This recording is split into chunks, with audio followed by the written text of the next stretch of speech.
Bergstrom, and today we're going to talk about social anxiety. Social anxiety can be a nightmare for people. It will prevent you from living your life, just going to the store, going to hang out with friends, and just being having a normal social life. It could really be debilitating. So, and then what happens there is you go out, you have a bad experience, and you end up beating yourself up about it, and then your self-esteem is impacted, and it's a cycle. So unless you make steps to work on fixing it, you can grow out of it, but it can take a long time. So there's a little process that I want to teach you. So there's something called neuroplasticity, and it's your brain and its ability to unwire negative thoughts and wire in positive thoughts. So it's your basically your brain's ability to heal itself. And so many people are unaware of how much power that we all hold, and we just go to the doctor, get prescribed a pill, and call it a day. And sometimes we have a therapist, and we go for 20 years, and we get but we don't really get to the root cause of the issue. So in order to get to the root cause of the issue, you have to unwire out those negative memories and reconceptualize them, if you can, into positive memories. But the strategy for getting rid of social anxiety goes like this. Not like that. It goes like this. So what you're going to do in baby steps is you're going to challenge yourself. So say you're going to the store. Okay. And you really don't want to go to the store. You've had a bad experience at the store. You felt like people were talking about you. You felt like you acted awkward, and you just don't want to be around people. So what you're going to do is you're going to do 5 minutes. Give yourself little baby steps, 5 minutes, and maybe go into the store and get one thing. Okay. And before you go into the store, you're going to prepare yourself. So you're going to already know what goes on in your mind when you're in the store. So you know already that you think that people are talking about you, people are looking at you, they think that you're weird, or that just you're not good enough. Or so you're going to tell yourself before you go in there, I am not going to let strangers impact how I feel about myself. So you're going to keep saying it to yourself every time a bad, anxious situation comes up. You have a goal, you're going into the store, you're going to get one thing, and you're going to come out. So you have now made a successful trip to the store. So, and hopefully it's successful. If it's not, then you do it again. And you write down all the triggers and all the things that were making you feel bad. So you can then look at what that is, and you can go ahead and you can prepare what you're going to tell yourself beforehand. Again, so like just say, you think people are better than you. Well, you're going to tell yourself nobody is better than anybody.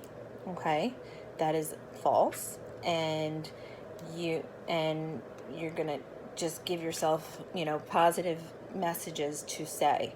So you're going to be very aware of your thoughts as you're doing this. So now when you get to the point where you've conquered that 5 minutes, you're going to extend that to 10 minutes. And you're going to do the same process. So you're going to, when you left the store, you're going to write down what went on, and you're going to know again, I'm just repeating it. So you're going to know what you tell yourself negatively that brings on the social anxiety. So, and then you're going to have it prepared what you're going to say to calm yourself down. And it's amazing how when you confront your anxieties, how much they just break down. Usually people push them away, or they pop a pill, or they just ignore it, or just sit with it and don't do anything about it.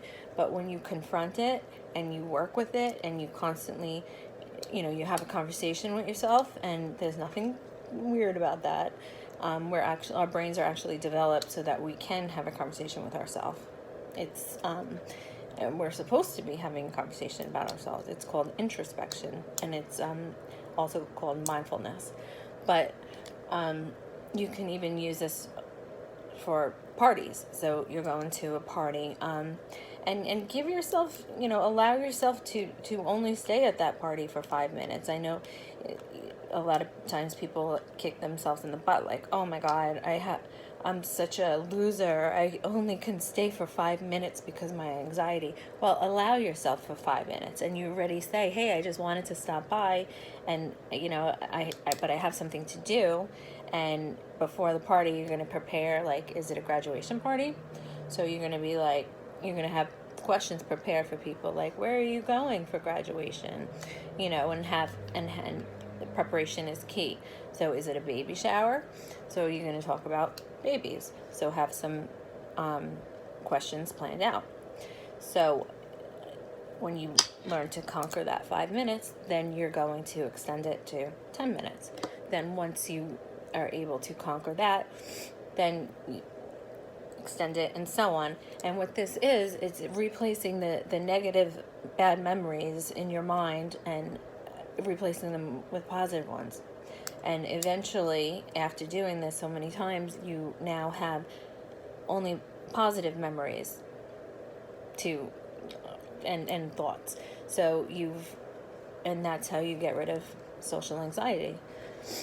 So it takes work, dedication, and it just really depends on how much this is impacting you. I know it could be very, very difficult. For me, when I was a teenager, I had it. I grew out of it, but I know for my patients, I tell them, you don't need to live like this now. If I knew how to work on it, then I would have, but I didn't. No, I would just beat myself up because I would say, why do I have to sneak out of parties? Why do I have to? Well, people knew me when I was a teenager, not every party, but certain situations, social situations, I would just bail, and then I would beat myself up for the way I handled it. Well, you have to be, gentle with yourself and know that you are working towards something, and no one else needs to know. This is just something between you and maybe your friend who you trust, but you're working on building positive memories and getting rid of and unwiring the old memories. So remember, whatever you wire, you can wire in trauma, you can wire in anxiety, you can wire any negative emotion. You also have the ability to unwire every negative emotion. Our brains are built like that. It's called neuroplasticity, and it is an amazing way our brains are designed. So I hope this helped. If anyone has any questions, feel free to write them in the message section, and I will respond. Okay, well.